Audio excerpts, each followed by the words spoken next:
もんなのだ。こんにちは、四国メタンです。ついに今年も始まったのだ。東京在住の鳥サポが藤枝まで観戦しに行ってきたわよ。東京から片道3時間かけて見に行ったから最後まで見るのだ。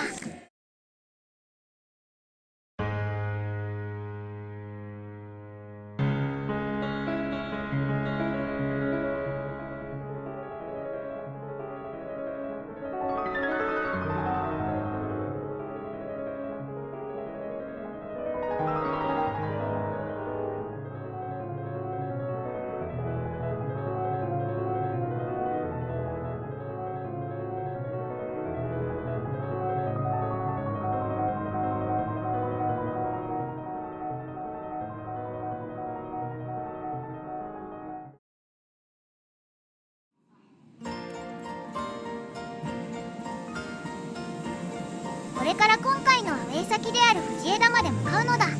今乗っているのは小田急線よね。新幹線移動は甘え。どうも投稿者です。今回は小田急線で小田原まで出て熱海経由で藤枝に向かいます。冒頭で雰囲気ぶち壊しじゃねえか。なんで新幹線じゃないのだ。藤枝駅まで片道2800円という価格の安さですよ。今回は片道で180キロ、時間にして3時間半の移動になります。安いのはわかるけど、やっぱり新幹線の方が早いわよ。悪いことは言わないから、小田原から静岡まで新幹線で移動するのだ。と言いましても今年は良し交通費削減をテーマにしております。仮に小田原駅から静岡駅に新幹線移動しても1時間くらいしか時間短縮になりません。時間感覚がラブリすぎなのだ。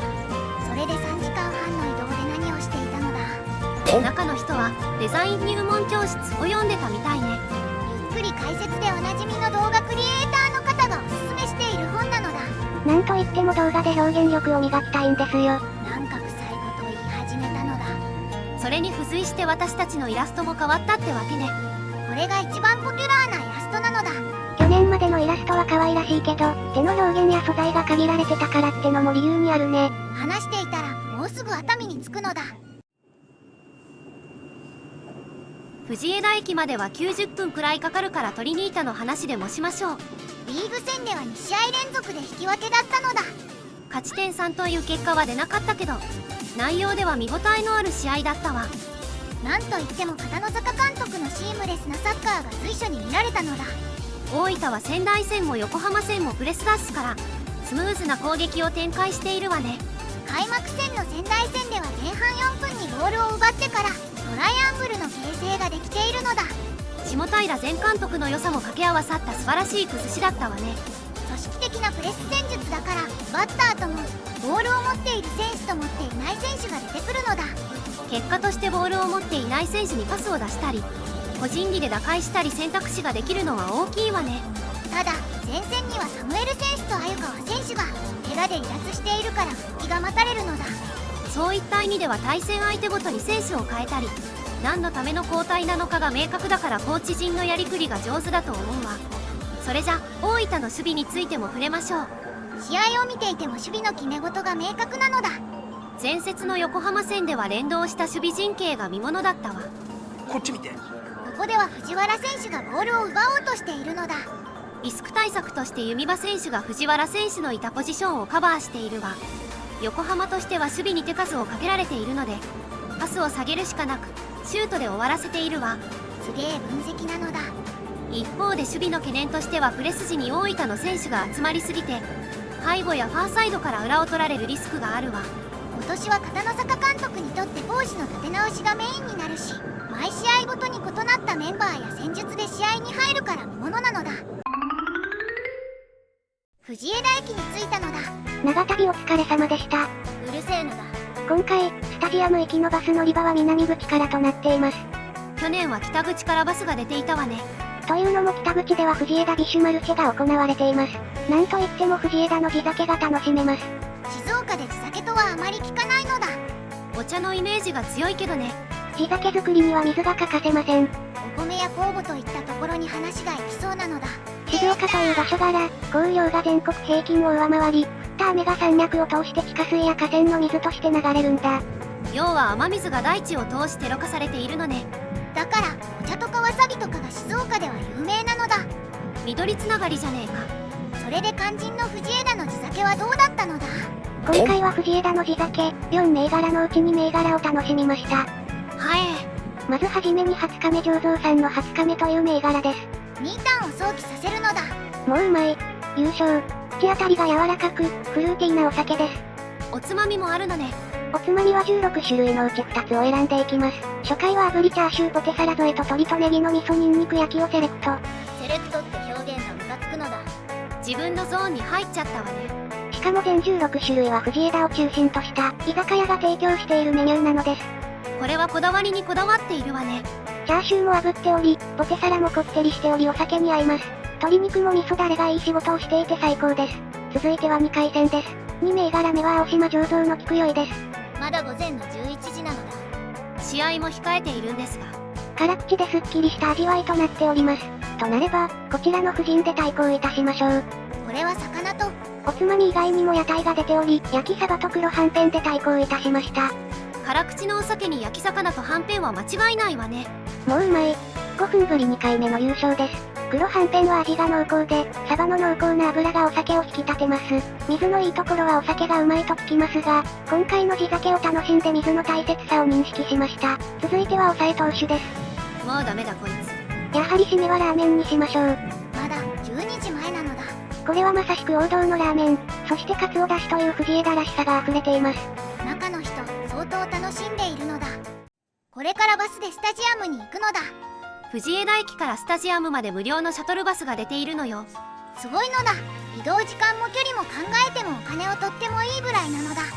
ただでさえ中型や大型免許の運転手不足が言われている中、クラブや提供しているバス会社さんの努力が垣間見えるわね。どうも投稿者です。憶測ですが藤枝のアウェイチケット代の中にバス代も入っているなら、運営は頭の切れる人がいると思います。それで今回対戦する藤枝マイ FC はどんなチームなのだ。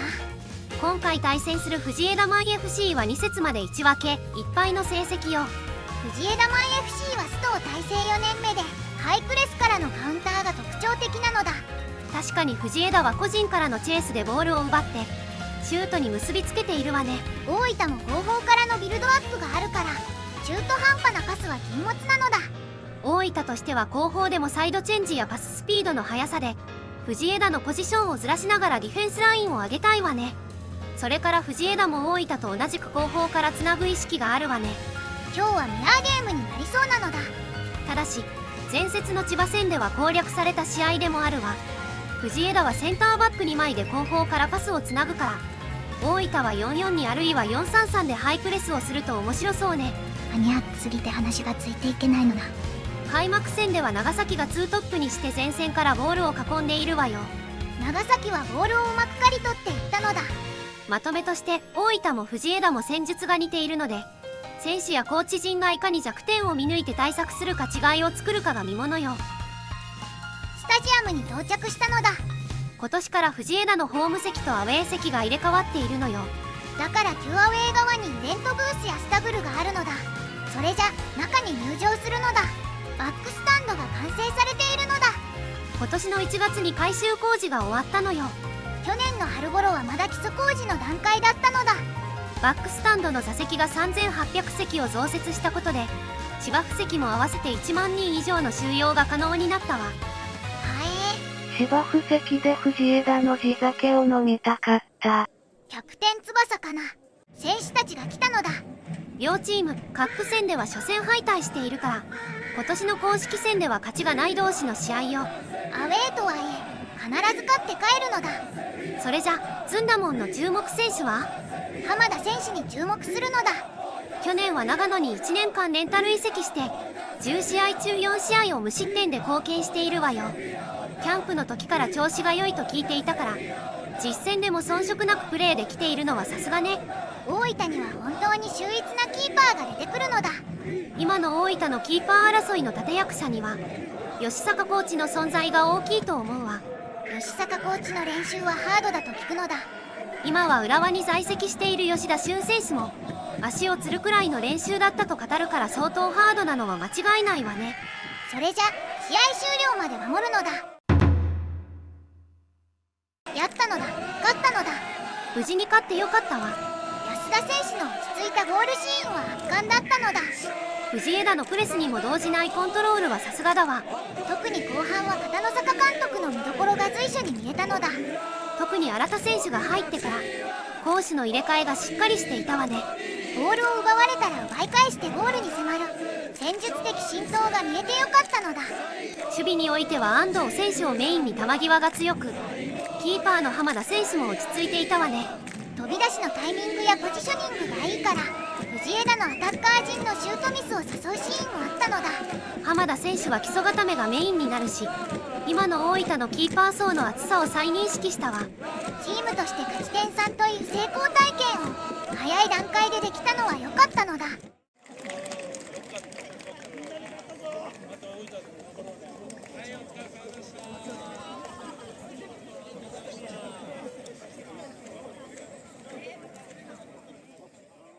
ここで私ができることは終わりました。東京に戻ります。帰りも同じとか聞いてないのだ。23区内から藤枝駅往復で5600円ですよ。次回もアウェーの清水よね。清水線も同じ移動方法です。もう少し楽で早いルートがいいのだ。次節は清水とだから引き締まった試合になると思うわ。清水は長崎と戦って4失点で敗戦しているのだ。清水には権田選手や乾選手、北川選手などJ2 ではチート級な選手がいるから大分としてどう戦うか楽しみね。大分は3節まで1失点しかしていないから引き締まった試合内容になると思うのだ。両監督の攻守の考え方や選手の特徴も異なるから次回の観戦記も内容の濃い動画になりそうね。それでは僕たちはここまでなのだ。最後まで見ていただきありがとうございました。来週の投稿も楽しみにしてほしいのだ。